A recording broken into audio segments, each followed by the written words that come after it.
I'm not sure what the genuine beef is with Conor Benn and Chris Eubank. I know they've got the history, like I mentioned, the father's name. Chris Eubank seems quite chilled and quite happy and smiley, but every time Conor Benn comes into close proximity with Chris Eubank Jr., he turns into a roadman killer, doesn't he? He's got serious beef.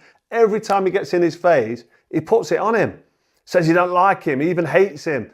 He wants to smash his head in. I'm like, is this just selling the fight or is this genuine needle? And if it is genuine needle, what's it for? Is it why you got so much beef? Is it just because of the family name? Conor Benn could do with winning this because he's, 28 years old, and moving forward, he's got a potential bright future ahead of him. Chris Eubank Jr. wins this fight. I'm not sure what doors it opens for him or where it takes him at 35 years old, because in my opinion, at this age of your boxing career, then you've only got 2 or 3 years left, especially at this weight. It's going to be hard for him to beat Chris Eubank because Chris Eubank is first bigger, he's faster. Ben's got the ferocity and he's got the art and he's the ferocity and art and all of that. I think Conor Benn beats Eubank. By the way, that was interesting. Eubank Ben, that's a fight you want to see, no? That is a fight I want to see. Good fight, isn't it? For sure, it is a good fight. Big fight as well, like stadium, packed out. Are we saying stadium? I think so. I think you think it'll do well? Yeah. Wembley, Tottenham, Cardiff. Tottenham, yeah? 60,000. That'll work out well. Yeah, I think Wembley might just be pushing it just a little bit. I think they can do it. Only a few certain men can do Wembley. Boxing's on the big stage. Agreed. Look at this. Agreed. It's amazing. You've had a nice little break. I saw you out in Nigeria. Do you feel like re-energized, ready to go again? You know I do. I know you do. You know I do. Yeah. But more so after my last fight, I took some time out. Mm-hmm. I let my body heal, which I'm still working on now. And I declined some business opportunities so I can focus on the sport, which takes off mental pressure, not just physical stuff. So I let my body heal physically. And then the mental aspect, I've obviously declined some things that are draining mentally.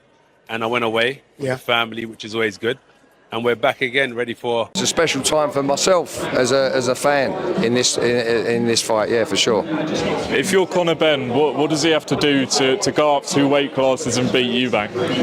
Well, listen, look, fights are won and lost on the scales most of the time. You get me? Not most of the time, but fights are won and lost on the scales. Unless you're in the camp and you're around the camp, it's difficult to make judgments. But listen, Ben's got the ferocity and he's got the art and he's the ferocity and art and all of that. He's got and he has looked good. He has looked good of late. When he was active. What's his name? The other guy, Eubanks. For me, he's been a little bit inactive, but he's an hard fucker and all. I'll tell you what. When his old man sent him out to New York, I forget who he was with now. They're making this fight on the second day 170 because they want Conor Benn to have a chance. Without it, Chris will rock him up. Chris will finish him. So Eddie Hearn is good at his job. He protects his fighters. So he thought he needs to do something here so where Conor has a bit of a chance. And that will be to tell Eubank, you're not allowed to be more than 10 pounds in the second day, which is even less than the IBF rules. So the IBF, you can be 172. Yeah. So this is no organisation does this. So obviously it's a tactic of them to try and get that little small advantage on the next day. But listen, Chris agreed to it. For me, I found it weird because the way Conor Benn was gunning for this fight, you'd think it'd be like how Kell Brook was when he fought Golovkin, just go up to middleweight and fight. Won't get the better of Eubank? I think Conor Benn beats Eubank, but I kind of need Eubank to win. Do you know what I mean? For myself, from a selfish perspective, I need him to win. Did you want to fight him? Yeah, exactly. Would it be the first defence if you win that, or when you win that WBC title? Is that someone that you would choose? 100%, 100%. As long as obviously everyone's okay with it, it'd be that. I mean, why not? It'd be the biggest fight for me next in boxing, and I haven't got long left in the 160-pound division, so it's not me going on about taking certain defences. It's all about just fighting the big fight. Sure. And it lines up because obviously. Your Feb 22, we don't know the exact date, but April 26 is being touted.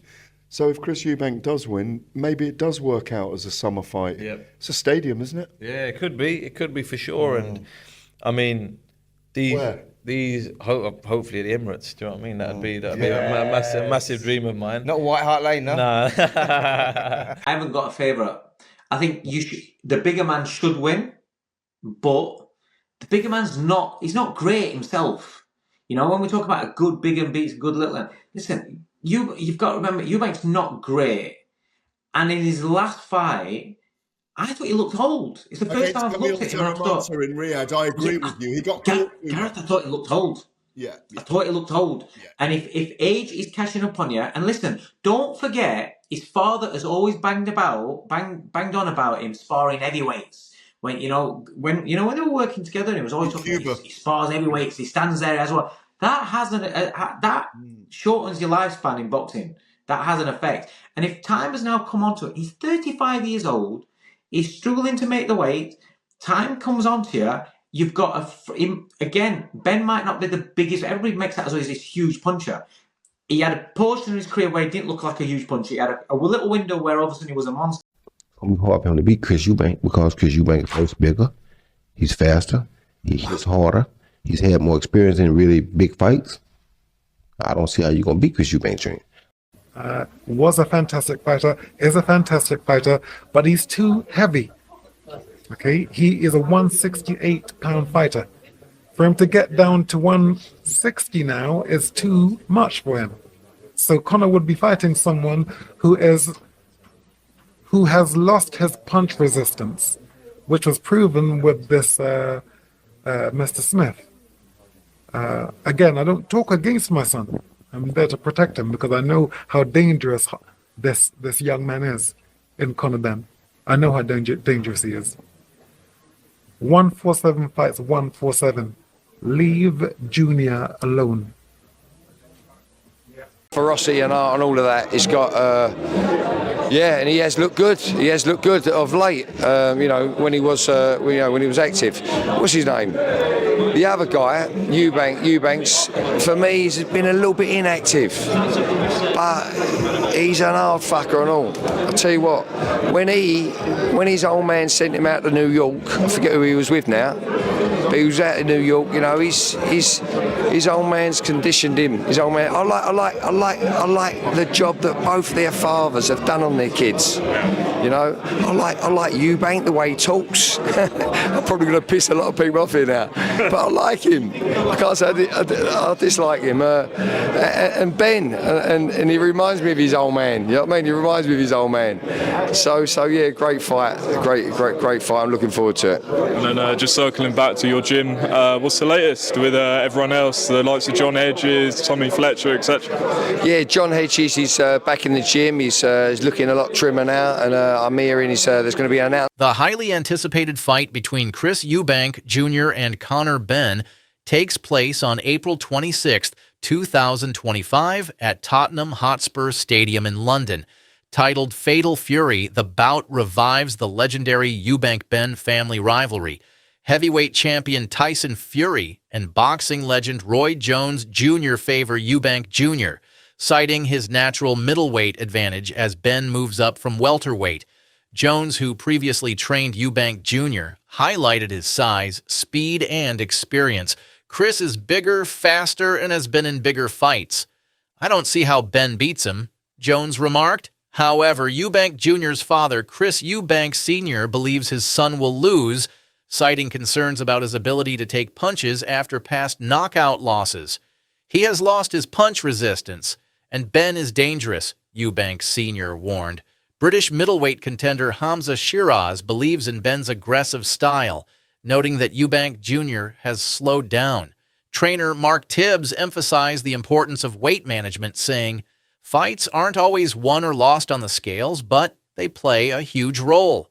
Veteran trainer Dave Coldwell questioned whether Eubank Jr.'s size alone would be enough, suggesting he looked old in his last fight. He noted that years of sparring heavyweights may have affected his durability.